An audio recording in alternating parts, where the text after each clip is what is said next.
aportarle mucho. Buenísimo. Ahí pongo a compartir. Ah, bien. Perfecto, ahí estoy. Bien, ¿pueden ver, no? Sí, ahí veo, gracias. Bueno, la idea es primero charlarles y contarles un poco esto, la expectativa versus realidad de cómo es esto que uno piensa, digamos, cómo se imagina que es investigar y cómo después se termina haciendo el día a día. Si querés, avanzamos primero a la primera slide. Primero nos parecía interesante por ahí arrancar un poco con todo lo que es el abordaje, en el cómo definimos qué abordaje vamos a hacer en un proyecto. Nos parece siempre importante tener estos 4 aspectos bien definidos, que son obviamente los objetivos, o sea, qué objetivo tiene el equipo en el que vamos a estar participando, el objetivo en sí del proyecto, qué métricas queremos mover, qué OKRs están relacionados, entender también qué necesidades de aprendizaje que tenemos, qué necesitamos saber de los usuarios. Por lo general son usuarios, ahora vamos a ir especificando un poco más, ¿no? Obviamente tener en cuenta el tiempo, cuáles son nuestros deadlines, qué personas del equipo van a estar disponibles para abordar el proyecto. Nosotros en el banco tenemos distintas formas de trabajar, o sea, trabajamos en el equipo de research, es interdisciplinario, pero estamos distribuidos en distintas tribus, se llaman, y cada tribu está integrada por distintos equipos que se llaman squads.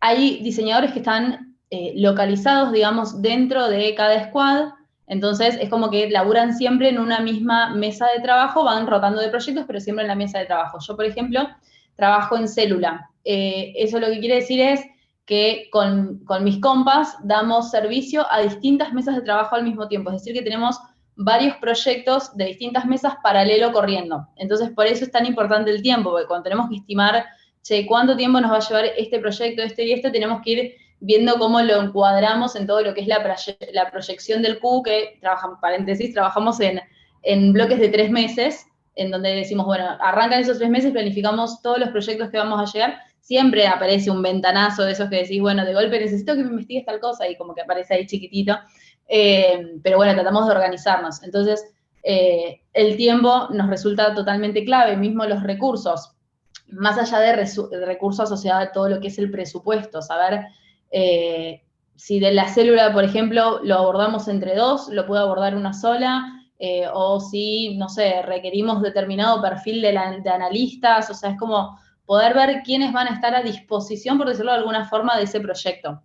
Y cuando hablamos del contexto, nos referimos un poco a qué información ya tenemos en el banco.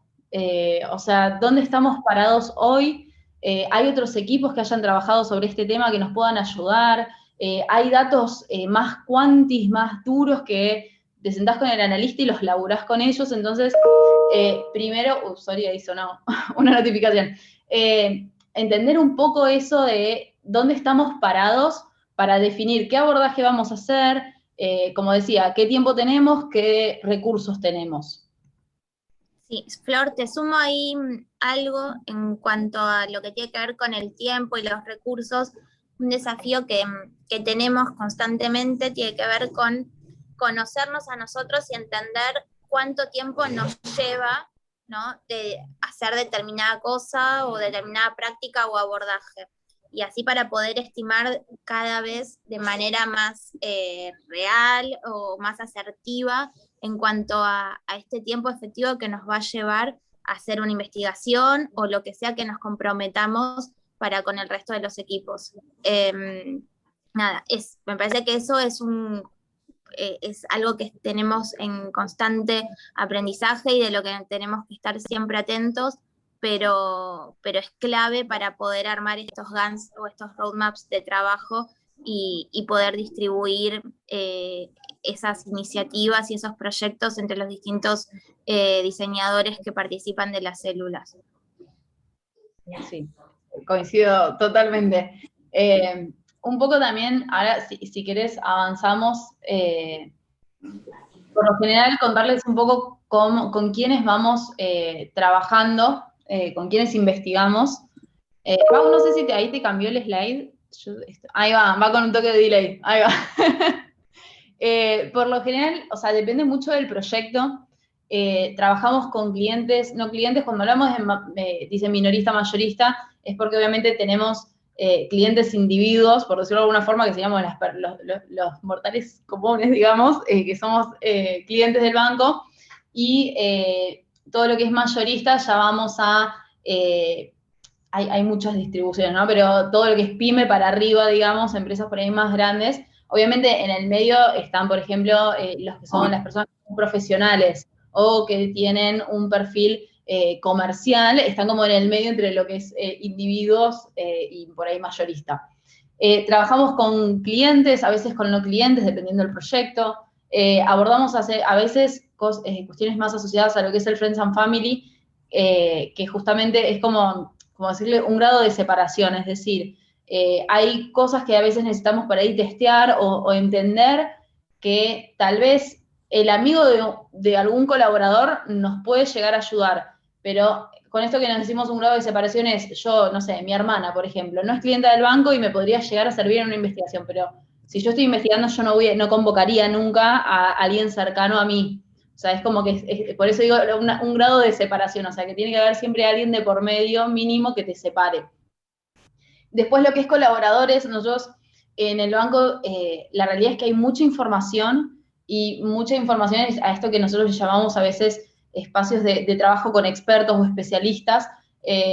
Cuando hablamos de colaboradores, por ejemplo, la gente que trabaja en el call center, la gente de la red de sucursales, los ejecutivos, son personas que están todo el tiempo en contacto con clientes y que muchas veces tienen muchísima información que a nosotros nos sirve, a veces que nos resuelve preguntas de investigación que nosotros tenemos que decir, che, bueno, esto es una base, a veces son casi resoluciones y a veces es un colchón súper sólido para decir, bueno, a partir de acá sigo construyendo y hago un doble clic sobre este tema y así.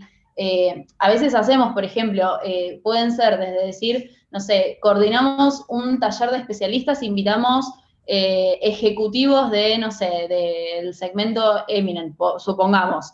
Entonces, hacemos un taller en donde hacemos distintas actividades y nos van contando sobre determinado producto, o sea, la relación del cliente con determinado producto.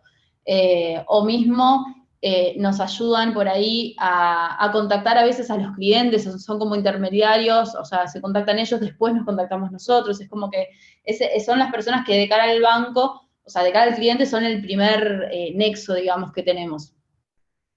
No sé, Cata, si querés sumar algo, si no, avanzo. Avancemos. Avancemos. Perdón que voy rapidito, después me matan las preguntas, no hay problema. Todo lo que es registro y análisis. Las chicas nos contaban que ahora están en este proceso ustedes. En lo personal creo que es justamente muy personal. O sea, creo que uno con el tiempo va viendo dónde se va sintiendo más cómodo y qué técnicas le son como más cómodas. Esa es la mejor palabra. O sea, creo que no hay una receta mágica, sino que uno tiene que ir probando distintas cosas y hay veces que una técnica te funciona y por ahí otra no.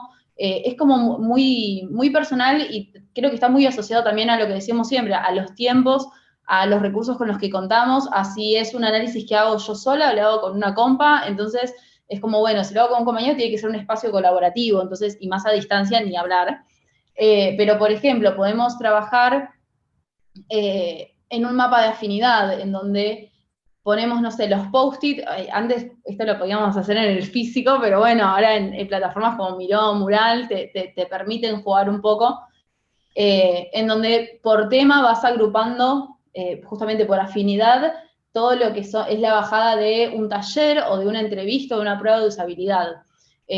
Podés tener, por ejemplo, categorías ya armadas y subcategorías y acomodar, o al revés, que empieces a acomodar y veas que vas detectando patrones y decís, uy, esto es tal tema, y anotás, no sé, beneficios, punto, y lo ponés, por ejemplo. También podés hacer, no sé, una matriz por participante y por tema, supongamos hiciste entrevistas, hicieron, plural, perdón. Podés armar temas y dividirlo por participantes y asignarle, por ejemplo, un color a cada participante. Entonces, ponés las transcripciones por color y después a lo sumo con un color diferente para no mezclar transcripción de reflexión propia de quien analiza, pones la reflexión en otro colorcito y vas poniendo, entonces después desarmás toda esa matriz y mezclás los post-it y de golpe decís, uy, mirá, todos los participantes fueron hablando de esto. Y es como que empezás a ir acomodando, va muy de la mano con el mapa de afinidad, pero tienen sus diferencias. Creo que algo que sí me parece súper, súper importante es siempre después de alguna actividad, o sea, de alguna entrevista, alguna prueba, juntarse un ratito y hacer lo que es el debrief, o sea, la bajada inmediata de lo que fue la sesión, en donde anotan las partes más importantes, o sea, las cosas que no quieren que se les vaya de la cabeza. Muchas veces, cuando uno modera, por ejemplo, en el momento uno está ahí en pleno reporte, entonces no podés ponerte a anotar cositas, o por ahí sí, pero no como uno quisiera. Entonces está bueno, te anotás, no sé, una palabra clave y después en el debrief lo explicás. O te decís, bueno, tengo que volver al momento tal de la entrevista y después volvés a escuchar las grabaciones, los audios y volvés al debrief, o sea, es como que vas complementando. Pero siempre complementando lo que es, yo soy muy pro transcribir, siempre me parece que en el lugar donde tomamos notas y observamos, tiene que ser todo lo más real a lo que sucedió, o sea, desde la cita de lo que dice la persona hasta si hizo alguna cara, algún gesto, o sea, siempre que tengamos la posibilidad de estar viendo a la persona, al participante, está bueno anotar esas cosas y dejar de lado la opinión de uno, porque muchas veces si no es como que la información o sea, los datos, porque todavía no son información, se empiezan como a ensuciar un poco, entonces me parece que es re importante y es una gimnasia porque, nada, cuando hay que anotar y la persona habla rápido, como yo en este momento, hay que bailar. Pero bueno, es una práctica, una gimnasia que está buena tenerla y me parece que es muy importante esto de la transcripción y notando la reflexión propia en la bajada de una sesión. Entonces, después con eso uno puede volver. Sí, ay, perdón, yo hablo mucho. No, está perfecto. No, quería sumar nada más que cuando hablábamos que mencionabas esto de, bueno, juntarse a hacer un debrief, tiene que ver también con que en general buscamos que, en este caso, las entrevistas se hagan en dupla. Entonces hay una persona ahí que está mucho más enfocada en moderar la entrevista, en relevar toda la información que nos comprometimos desde los objetivos a llegar a alcanzar. Y por ahí está bueno que haya otra persona. A mí en el caso del banco me gusta que en general acompañe a alguien más de producto o de negocio, que por ahí a la hora de repreguntar nos puede servir mucho más que quizás un investigador que está como más enfocado en lo que es esto de seguir el guión. Y coincido en que está buenísimo esta juntada instantánea luego del encuentro, porque también ahí es donde uno tiene mucho más fresco estas sensaciones, ¿no? No, la persona en este momento se ofuscó o le puso tan emocionalidad a esto que estaba diciendo y después uno por ahí con el paso del tiempo se olvida. Entonces, esas primeras notas me parece que son claves. Y después coincido también en esto que a su vez es un ejercicio y uno también a veces está como muy metido en lo que tiene que ver con lo metodológicamente correcto y la ortodoxia quizás que hay a veces en la investigación. Yo vengo de una carrera como así muy académica y donde por ahí investigar te podía llevar 2 años, ¿no? Entonces es donde uno tiene que ir haciendo ciertas concesiones y por ahí esto de, bueno, no siempre de tener la transcripción completa de la entrevista, pero sí de volver a escucharla o de desgrabar aquellas partes donde me marqué que eran lo más clave y esto de evitar los sesgos. Hay un sociólogo muy famoso, se llama Pierre Bourdieu, que hablaba de la vigilancia epistemológica, ¿no? Que uno tiene que tener siempre esa autovigilancia con cada uno porque estamos insertos en el mundo donde investigamos. Entonces, esa objetividad es nula y no existe, pero sí ser conscientes de eso y tratar todo el tiempo de desafiar, como decía Flor, esto de no caer en nuestras percepciones o reflexiones, sino de tratar de ir más al dato y a lo que nos dijeron. Sí, totalmente. Bueno, no, la última forma ahí que nos quedó mencionar es el Rainbow, que entiendo que lo estuvieron usando, así que ya más o menos están familiarizadas. nada, las planillas, o sea, es como les decía, uno se tiene que ir buscando las herramientas con las que se siente cómodo. Por ejemplo, yo mucho tiempo me encargué por ahí más de armarme un Word, o sea, tomaba notas en un Word y con el resaltador pintaba colores por tema, o sea, no existe la herramienta, sino que uno tiene que ir conociendo todo lo que hay disponible y armando su propio camino, y está ok que mi compa por ahí se sienta cómodo, no sé, armando en Miro, y yo prefiero un Word, y otro compa prefiere usar el Rainbow. O sea, es como que depende mucho también de la situación y lo que querramos, obviamente, abordar. O sea, hay proyectos que ameritan algo más tipo un Rainbow, y hay proyectos que son por ahí más de instancias más generativas o más abiertos, en donde uno necesita como escribir mucho, y el Excel también ayuda a como encauzar un poco y a decir, bueno, Florencia, no te cebes escribiendo, y escribí el cortito y al pie. O sea, es como que son distancias distintas, pero bueno, yo en lo personal he usado todas, y nada, siempre voy aprendiendo algo nuevo de una u otra. Después sí, ya pasando más a la siguiente slide, más la idea es charlar un poquito de lo que es el delivery. Nada, siempre uno tiene el chip en su cabeza de, bueno, terminé entrevistas, hago un informe. O sea, no siempre el entregable es un informe. Hay veces que pueden ser, o sea, dependiendo de la prisa, puede ser hasta un mensajito que uno le dice, che, mira, en las pruebas pasó esto, esto y esto, un punteo como súper urgente para que el resto del equipo pueda seguir laburando, y después se hará una bajada más formal. Pero digo, es como lo que decíamos, los recursos y los tiempos siempre están muy presentes en esto. Puede pasar que el entregable sea un roadmap de trabajo para el futuro, o que digamos, a partir de esto necesitamos hacer un taller, o necesitamos hacer una iteración en X producto, en X servicio, o salgamos con un prototipo a partir de lo que estuvimos aprendiendo, o que generemos, no sé, arquetipos, personas, micropersonas, o sea, dependiendo de su variabilidad, vieron que hay como un montón. Oportunidades de mejora, eso también es como un delivery como muy común, o por lo menos en mi tiempito en el banco, el tema de oportunidades de mejora es de lo que más voy entregando. Muchas veces tiene un formato de entregable más tipo un informe, pero el foco está justamente en eso, en que son oportunidades de mejora sobre cosas muy puntuales. O también puede pasar, no sé, un journey map, un service blueprint, un customer experience. Es como que nada, abracemos esa variabilidad de herramientas que hay, y no nos casemos con ninguna. O sea, está bueno conocer un poco de todo para después jugar con eso. O sea, yo creo que el investigador siempre tiene que tener un montón de herramientas, digamos, en su valijita, y desplegarlas, como les decía, con los 4 focos siempre del equipo. O sea, cuál es el objetivo, cuáles son los tiempos, el contexto, me parece, y los recursos, obvio. Me parece que esa es la magia de tener esa cintura, de ir jugando un poco. Nada, hablé mucho, no sé, Cata, si querés sumar algo más. No, ahí veía que una de las chicas preguntaba a qué se le llama o qué le llamamos delivery. Delivery es el entregable, ¿no? Que puede tener, como contaba Flor, distintos formatos, pero es en definitiva donde dejamos por escrito, por lo general, los resultados de la investigación, ¿no? Y en algún momento era como el famoso PPT, y hoy por suerte hay un montón de distintos formatos en los cuales podemos llegar a presentar los resultados.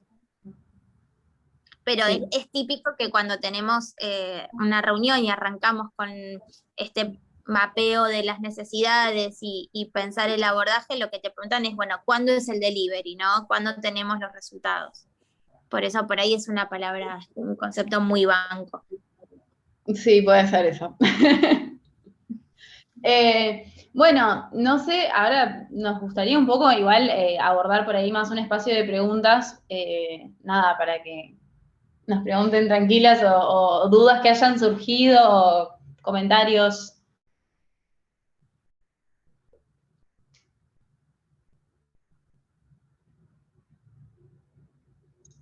Buena pregunta. Sí. Escuché que nombraban algunas palabras que tenían que ver también con lo que era gente que pueda llegar a ingresar al banco? O sea, con el área de personas quizás, ¿puede ser? ¿En algún momento les tocó hacer algún análisis, por ejemplo, para la gente que está por ingresar a trabajar, algo por el estilo? No. No sé, Cata, vos por ahí tenés más tiempo, no sé si te ha tocado algún proyecto del estilo.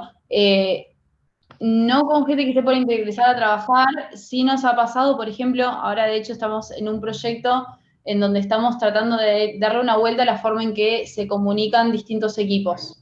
Por ejemplo, los oficiales de las sucursales con el equipo de adquisición del banco, o sea, de quienes se encargan de cranear toda la estrategia de cómo adquirir nuevos clientes. Entonces, ahí, por ejemplo, nuestro foco es totalmente interno, o sea, nuestro cliente es un cliente interno, por decirlo de alguna forma. No sé si a eso te referías, pero eso por lo menos en lo personal, en los proyectos que he estado, es lo más parecido por ahí al tipo de proyecto que comentabas. Claro, capaz lo estaba pensando como si tenían algún nexo con, por ejemplo, mejorar la experiencia del ingreso, el aprendizaje, o sea, esa primer parte cuando una persona entra a trabajar. Lo pensé por el tema de la experiencia y analizar esos datos, pero No, a ahora ver, también pienso que esto es tan nuevo que quizás ahora está abarcado específicamente en los clientes, pero quizás en algún momento se pueda pasar también para dentro de la empresa. sí, en el banco hay un área que es de personas, se llama personas, que es como el antiguo recursos humanos, donde ahí en general es donde se ocupan y velan por todo lo que tiene que ver con el clima laboral y la experiencia que puede tener un colaborador del banco. Sí, desde nuestro lado, lo que estamos trabajando, pero no desde hacer investigación con los que ingresan, sino de armar un onboarding que tiene que ver con esto, ¿no? De cuando un nuevo investigador, un nuevo diseñador se suma al equipo, bueno, ¿qué le podemos dar durante esa primera semana para que pueda de alguna forma ir poniéndose en tema, leer investigaciones que tengamos hechas, cómo investigamos en Banco Galicia, cómo hacemos tal cosa? Y ahí sí estamos bastante metidos desde las distintas prácticas que tenemos en el equipo de diseño para esto, ¿no? Que poder ofrecerles las mejores herramientas en ese primer tiempo que uno generalmente cuando ingresa a una nueva empresa y de este tipo, que son tan grandes, está como medio perdido, entonces toda esta documentación le puede llegar a servir. Excelente, bárbaro, gracias. No, de nada. Ahí hay unas preguntas también que dejaron por escrito. Con respecto al tema de un grado de separación, entrevistan a familiares y amigos de otras personas del equipo, ¿cómo se acercan a las personas que van a entrevistar? Bueno, nosotros en sí cuando decimos un grado de separación, o sea, nosotros cuando hablamos del equipo, por ejemplo, nos referimos por ahí a la mesa de trabajo que está abordando un proyecto. El equipo de diseño es enorme, por ejemplo, pero yo desde mi célula no abordaría, ya sea una entrevista, una prueba o algo, con familiares o amigos de alguien de ese círculo de mesa de trabajo. O sea, dentro de nuestra tribu es como, no, o sea, puede ser un tercero, digamos, conectado a personas de otros squads o de otras tribus, justamente para que haya separación y no esté como esa contaminación, por ponerle un nombre, de nada, de que tu amigo trabaja ahí, sabes que está con el X producto, entonces es como separar un poco eso. ¿Cómo nos acercamos a esas personas? Por lo general, no sé, Cata, si querés por ahí contar un poco vos cómo es más el protocolo. Sí, yo este año me volví experta en protocolos. Tiene que ver un poco con profesionalizar la práctica y a su vez que somos muchísimos, entonces de alguna forma hay que estandarizar estas maneras en cuales nos contactamos. Para eso tenemos protocolos para contactarnos tanto con clientes, con no clientes, con Friends and Family.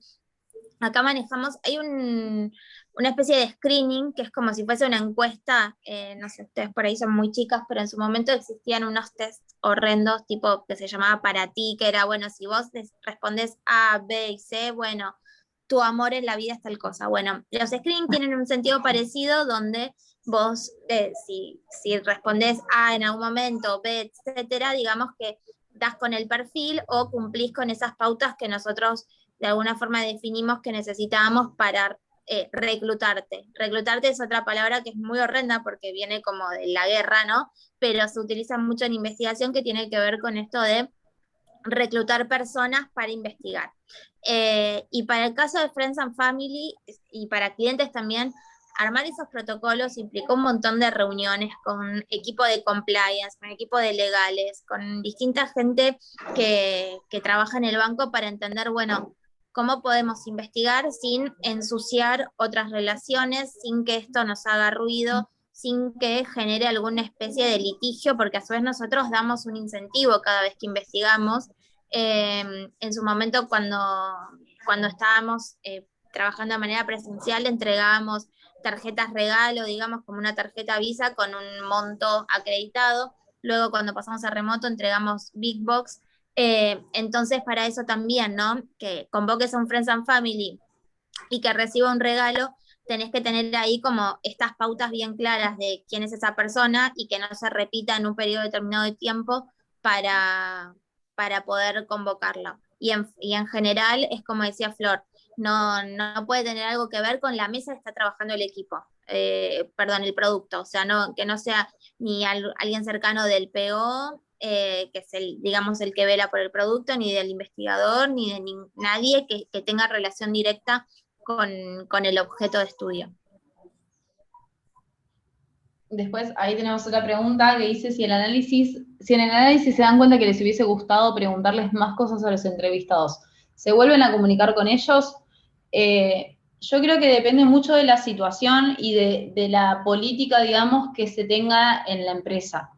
Creo que eso, o sea, conocer el protocolo de cada lugar en donde uno va a investigar es muy importante. Yo, por ejemplo, que vengo de otro banco, teníamos algunos protocolos eran distintos, y son cosas que incluso te van sirviendo de aprendizaje. En lo personal, me ha pasado el necesitar volver a contactar, pero no tal vez decir, tengo que agendar un segundo encuentro. Yo creo que depende mucho, sinceramente, de la situación y o sea, poner en la balanza si ese segundo contacto es realmente tan importante o si volviendo a escuchar la entrevista o la prueba o lo que fuese, no se pudiese resolver, o si no es algo que tal vez se averigüe con, no sé, con alguna otra forma de conseguir información, por ahí con algún dato más cuantitativo o con alguna encuesta, o sea, como de darle la vuelta. No sé si, no lo tomaría con una práctica como súper copada estar contactando 2 veces a la misma persona, porque lo ideal en un protocolo es como que si vos participaste en una investigación, pasen unos cuantos meses hasta que puedas volver a participar. Entonces, me parece que como para cuidar esas cosas estaría bueno no estar repitiendo. A ver, yo lo digo no sé, en mi tiempo de facultad, es como, y sí, o sea, cuando tenía que entrevistar y tenía que testear por ahí, entrevistaba a una persona y testeaba con la misma persona, pero porque era lo que tenía en alcance. O sea, cuando uno tiene una base donde puede reclutar y demás, la situación y la foto cambia un poco, entonces puede tener más cintura uno para esas situaciones.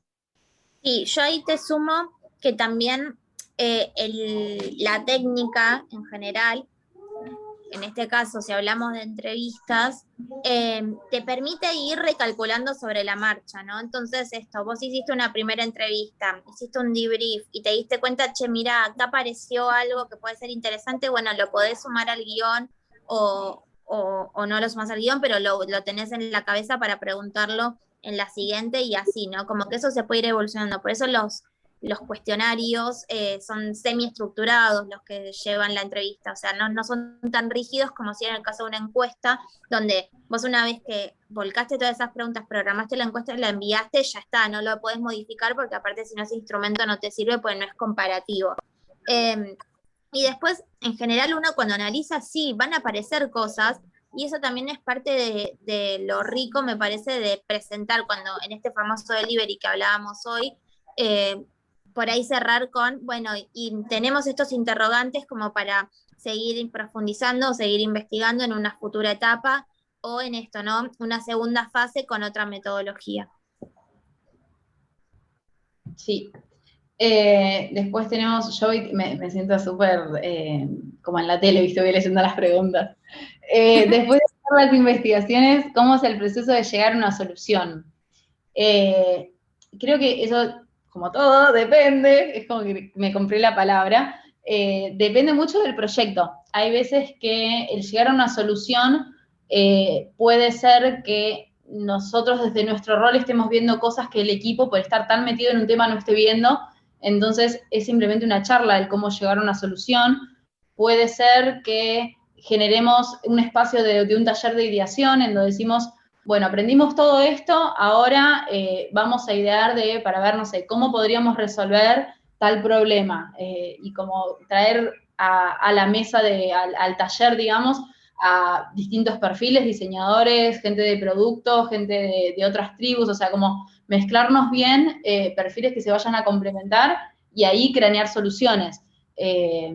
A ver, muchas veces las soluciones llegan a partir de esos espacios, otras veces ya arrancamos, o sea, todo depende del proyecto, obviamente, pero otras veces ya arrancamos con decir, uy, no sé, que nos piden que quieren, no sé, poner una tarjeta en la pantalla principal de la aplicación, entonces tenés que aprender a ver qué información le gustaría a los usuarios que esté en ese espacio, entonces es como, bueno, a partir de eso podés sacar información para diseñarla y generás un prototipo. Después lo tenés que testear y demás, pero bueno, es parte de ahí.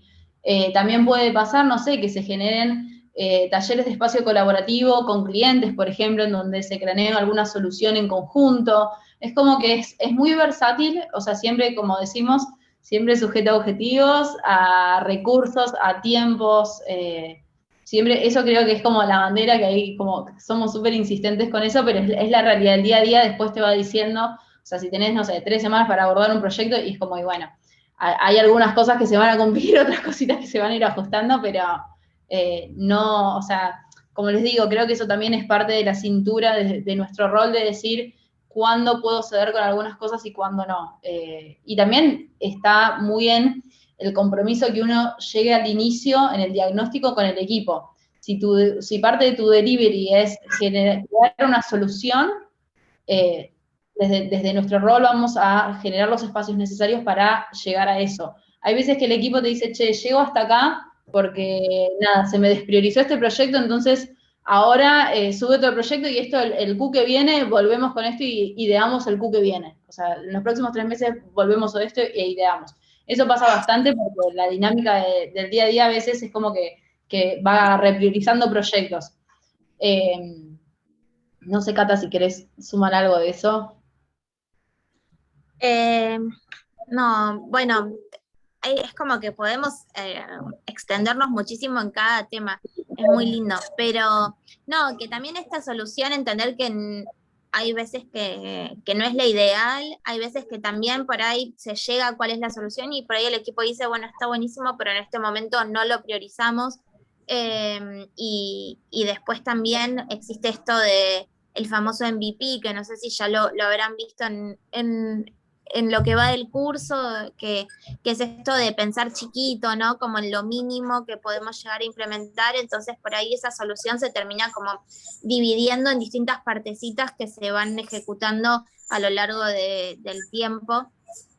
Pero seguro que llegar a diseñar esa solución no es trabajo de uno, sino de muchas personas que forman parte del equipo o en general en este caso del banco, pero no recae 100% en el investigador ni en el diseñador, no, todo lo contrario. Sí. Veía por ahí, recién vi cómo se define la cantidad de entrevistados y un día típico de trabajo, creo. Así que no sé por cuál arrancamos.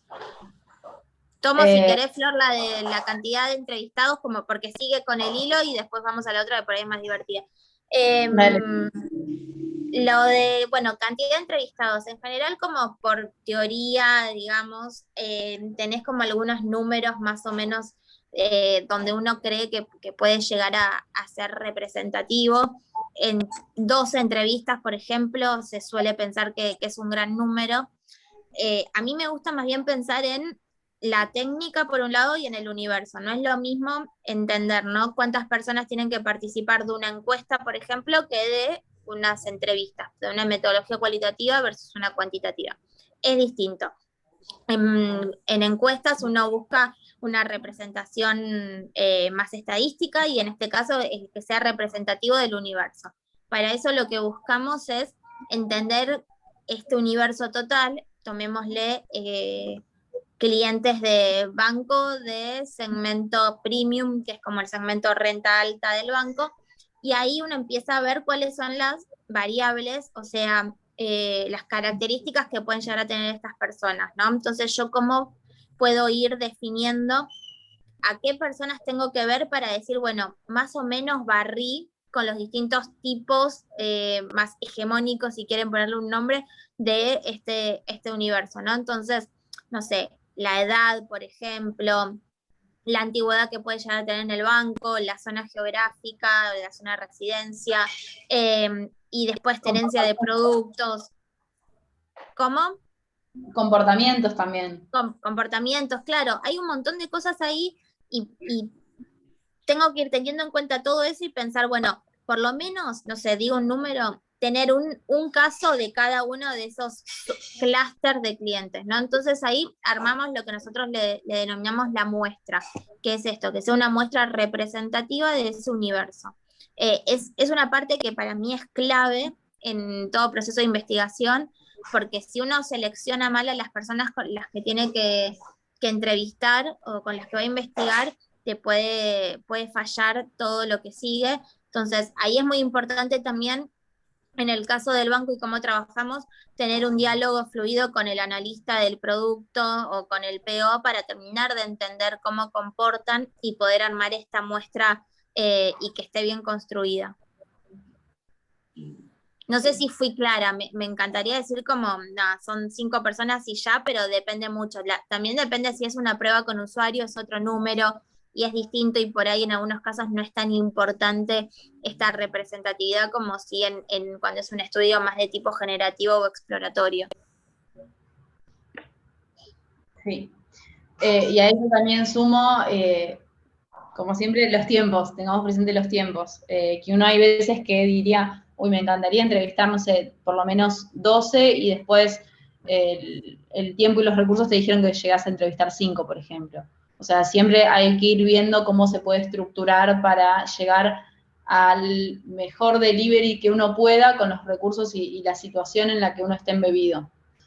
Sí, ahí hay un concepto que para mí es muy útil, que es el de saturación teórica, ¿no? Entonces, cuando yo voy viendo que, no sé, ya entrevisté, por ahí me comprometí, puse que iban a ser 12 personas, pero voy con 8 y ya el relato se repite, no aparece nada nuevo, la tendencia ya está como bien marcada, puedo levantar la mano y decir, me parece que estamos ok, y ponerme a analizar. O al revés, quizás barrí las 12 y de repente apareció como algo, wow, que dije, che, acá hay algo, por ahí puedo ampliar un poquito más la muestra y lo sigo.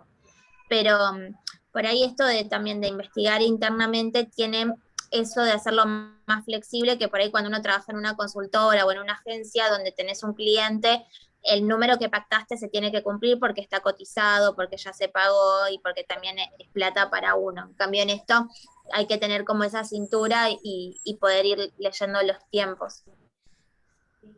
Sí, totalmente.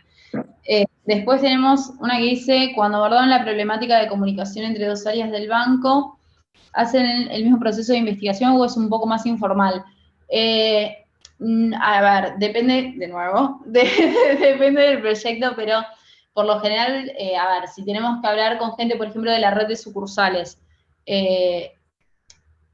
o sea, las formas en las que ellos laburan por ahí es distinta a nuestro día a día, entonces tenemos que tomarles el menor tiempo posible. Entonces, tenemos otro tipo de recaudos para contactarnos con ellos, que por ahí no los tenemos con los clientes, pero porque es distinto. O sea, incluso, digamos, de cara al banco, o sea, hay cuestiones de, cuando hablamos con clientes o no clientes, cuestiones de confidencialidad, de seguridad. O sea, es como que hay un montón de otras cosas que eso sí se flexibiliza un poco más en lo que es el contexto interno. Perdón, y Sí. si te dicen esto, tengo la problemática de comunicación entre dos áreas, ¿ustedes tienen que intervenir para mejorar, buscar la forma de mejorar la comunicación entre las dos áreas a través del UX o...? Sí, a ver, nosotros como les decíamos, por lo menos lo que es el formato de célula, laburamos, o sea, durante un Q es como decimos, bueno, durante todo este Q, estos 3 meses, vamos a lograr con todos estos proyectos, y los equipos mismos, las mesas con las que trabajamos, nos vienen y nos dicen, tenemos todos estos proyectos donde queremos involucrarlos. Y ellos priorizan cuáles necesitan que abordemos antes. En este caso, por ejemplo, que nosotros mejoremos la comunicación entre esos equipos es muy importante porque le está quitando tiempos, por ejemplo, le suma mucha carga operativa a una mesa de trabajo. Entonces, si nosotros reducimos esa carga operativa, podemos aumentar la cantidad de conversiones sobre X cosa. Entonces, hay veces que uno dice, es un tema de comunicación interno, y hay veces que, nada, se pueden hacer ajustes mínimos y le reducimos un montón el tiempo de laburo que le tienen que dedicar a alguna cosa. O sea, es como, depende mucho del equipo querer priorizar un proyecto de ese estilo por sobre uno de cara al cliente. No sé si ahí respondí. Sí, perfecto, gracias. Bien. Después teníamos, bueno, ¿cómo es un día normal del trabajo? Nada, con Cata tenemos roles muy distintos, entonces por ahí mi día no es igual al de Cata, así que no sé, Cata, si querés contar vos primero el tuyo y después cuento yo el mío. Ay, no sé, ningún día es igual que el otro, pero en general tienen como una estructura parecida que tiene que ver con tener muchas reuniones. En mi caso es eso, o sea, arranco con reuniones y en general termino con reuniones. Y básicamente me la paso en reuniones. Nada, es igual algo a lo que estamos trabajando todos en diseño y en el banco, creo, en ver cómo optimizamos eso. Pero sí, a ver, yo tengo al equipo de research que está, como contaba Flor, distribuido en distintos equipos, a su vez en distintas tribus. Entonces con ellos una vez por semana tenemos una reunión y donde vemos los proyectos en los que están trabajando, o a veces hacemos catarsis o lo que sea. Lo que necesita el equipo se hace, pero con ellos tengo ese contacto. Después tengo también los lunes una reunión con mi jefe, donde vemos también cómo viene la semana. El martes con el resto de los líderes también. Tengo una weekly con las células que están en la tribu para la cual yo soy referente de diseño. Y después muchas reuniones, algunas de trabajo. Hay veces que nos juntamos como a pensar cómo vamos a hacer tal cosa o cómo hacemos este abordaje, o a revisar con alguno de los equipos lo que está pensando. Tengo muchos 1 a 1 también con todos los integrantes de mi equipo, como para ver cómo se están sintiendo, si quieren hablar de algo, si quieren que trabajemos sobre algún tema, si están trabajando en algún proyecto y quieren revisarlo conmigo. Así que mis días básicamente es eso, son muchas reuniones, pero de distinto contenido, ¿no? Van cambiando el eje. Mi día por ahí también tiene épocas, a veces también tiene muchas reuniones, pero son épocas, o sea, no es que todas mis semanas y todos mis días son llenos de reuniones. Hay épocas, por ejemplo, cuando estamos en pleno proceso de planificación, que ahí sí es como explota la agenda de reuniones y es como tenés tipo media hora libre por ahí, pero después, en el día a día por ahí de los proyectos, no sé, por ejemplo, yo ahora estoy con varios proyectos al mismo tiempo, entonces si tengo reuniones son de los proyectos, entonces es como que no tiene tanta carga por ahí la reunión. Y, por ejemplo, no sé, mis días se pasan en definiendo estrategias de abordaje, abordando esas estrategias, y dije, bueno, voy a hacer un análisis comunicacional, bueno, ejecutaré el análisis. Por ejemplo, no sé, ahora se sumaron 2 compas nuevas en mi célula, entonces estoy acompañándolas a ellas en su onboarding, en contarles cómo. O sea, ellas incluso vienen nunca laburaron en un banco, entonces es como el onboarding al rubro, que es todo un desafío re interesante, o por lo menos yo que vengo hace un tiempito del mundo del banco, me parece súper interesante.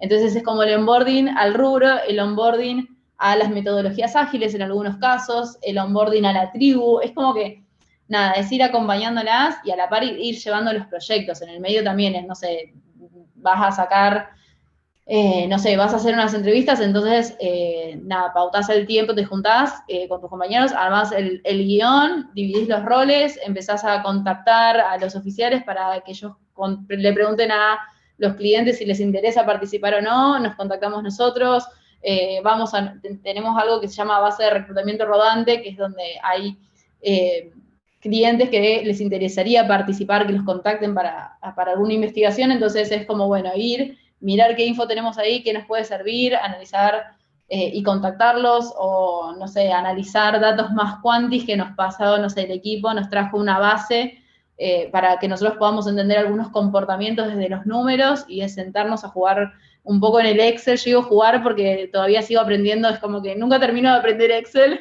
entonces es como jugar un poco al Excel, ver tutoriales de cómo usar Excel a veces, o pedirle una mano a algún compañero.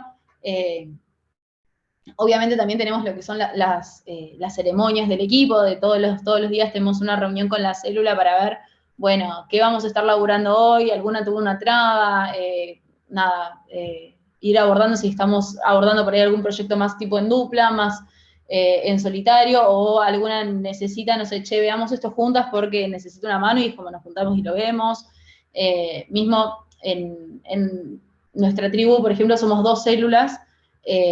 Una célula somos, bueno, laburan como yo, que estamos en varias mesas, y la otra célula son 3 compas que están localizados en mesas puntuales, entonces hay veces que entre las células nos damos una mano, porque por ahí está como muy metido en un tema y no está viendo cosas que por ahí uno que está fuera de eso lo ve y es como, che, pero acá podemos hacer tal cosa, y es como, buenísimo, y es como que, nada, tratamos de fomentar mucho eso, el laburo por ahí colaborativo. Nada, y porque además todos tenemos un background distinto y tenemos skills diferentes y eso está buenísimo, como explotarlo un montón. A mí es como que ahora que tengo compas nuevas que vienen con un bagaje tan distinto al mío, para mí es como, ay, qué divertido, es como, nada, no sé, es como esa mirada fresca que me pone contenta.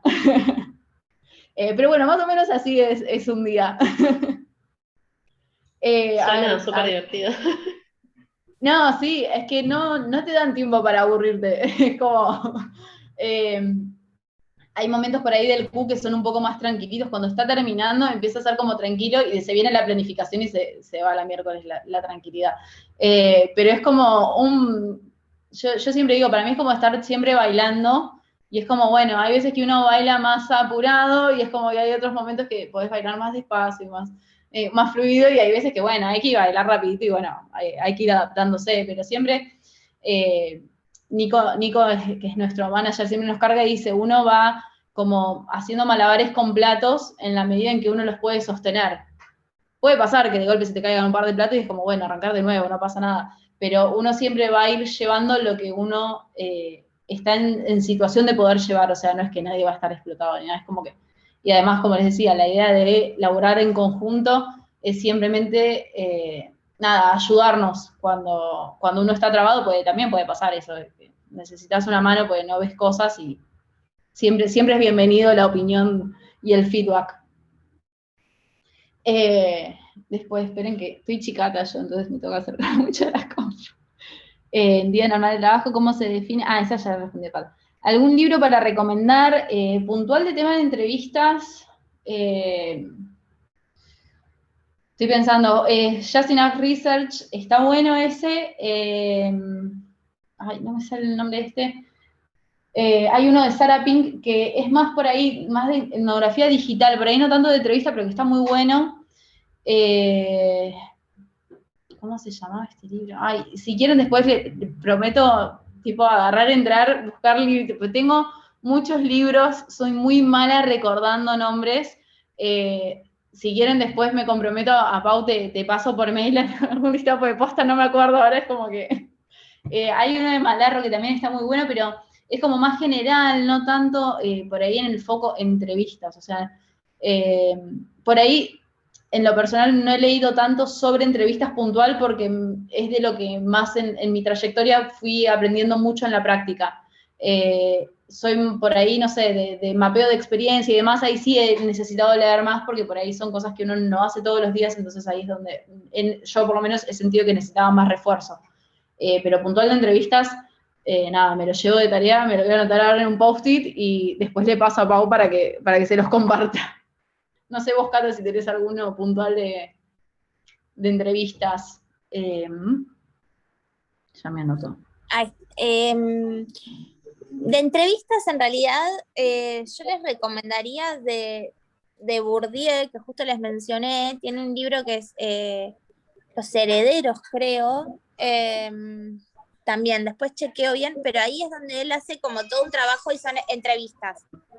Son entrevistas que él hace y también las analiza y la pone como en una matriz y ahí es donde él llega, no sé si alguien escuchó hablar de los distintos tipos de capital, ¿no? ¿Quién tiene capital simbólico, capital económico, no sé qué? Entonces él termina descubriendo que de acuerdo al tipo de capital que uno posee y la variedad es donde vos te ubicás en tu mapa social.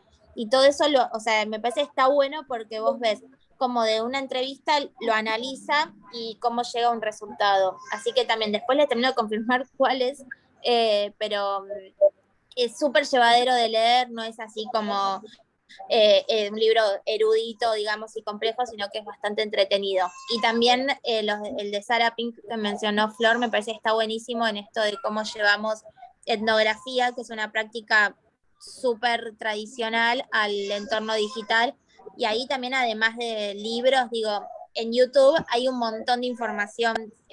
Cuando fue la pandemia también, y esto de que tuvimos que reconfigurar la manera en que investigábamos, había un montón de información ahí que nosotros buscamos y que yo siempre también recurro a YouTube en eso.